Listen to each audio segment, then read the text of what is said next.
Can you remember how we met? No, I don't know how we met, but I You've know. always been around. Yeah, exactly, always been around.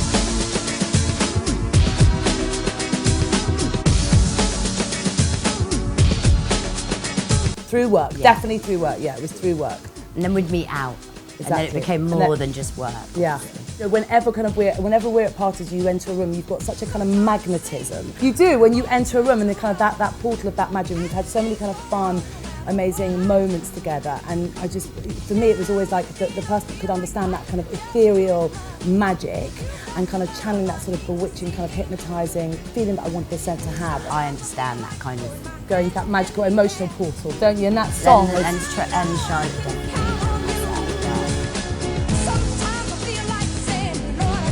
That bit at the end when I was kind of like all of that thing, and it was night time, and it was the last shot. It was like running on adrenaline and the music, and then everyone kind of like it was the feeling of like the sensation of like I got that whole the euphoria that you were talking about kind of all come together at that moment. When you explained those things to me, and when you did, and when Nathan, and you know the whole, it was a joint, it was a team thing. When we got up and we were in the kind of on the side, sort of dancing with you, like mad, so much fun. And when you got into the vortex, it was your turn, and you loved it. Oh my god, I loved it. Were there any other moments that you loved in the film? I mean, I loved being with all those dancers and everything. I just loved. I knew, you know, a lot of them, and so it was all kind of like, and Bella was there, and there's your family, which is practically my family as well, and then there was and old friends were there, and it was all kind of like, and that song, and everyone feeling really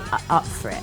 So it was they were all there with you in spirit and loving it just as much as you were. And also I think it's really it's so nice to have that connection with people. It's like I work so much on my own. Yeah. I'm always on set by myself. So to be able to be with people and to be able to interact with somebody is great and different. So you could talk about it for hours now. I could. No, no, but it's so interesting. The base of this was always something that I have mixed with oils myself for years.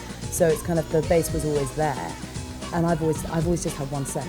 That's why I've kind of had this sort of study almost about how you can time travel, how you can affect people through scent. No, but it's psychoactive. It's literally, it can change your state of mind. And we know that when you sit there with a neuroscientist and they go, you know, literally there's two steps to, you know, there's the limbic system, and it's 2 steps to actually affecting how you feel, whereas everything else is like hundreds of steps into the brain, to the filters. Whereas this is like, see what I mean? Well, I just do a bit of that, but then I go around. See, she sprays the magic way naturally. It's an aura. Well done, you Charlotte. Brought it to life. Yes. You brought it to life. No, you did, You darling. really did. You really did. Available at a store near you. Sometimes I feel like saying, Lord, I just don't care. But you got the love I need to see me. Scent of a Dream, a fragrance by Charlotte Tilbury.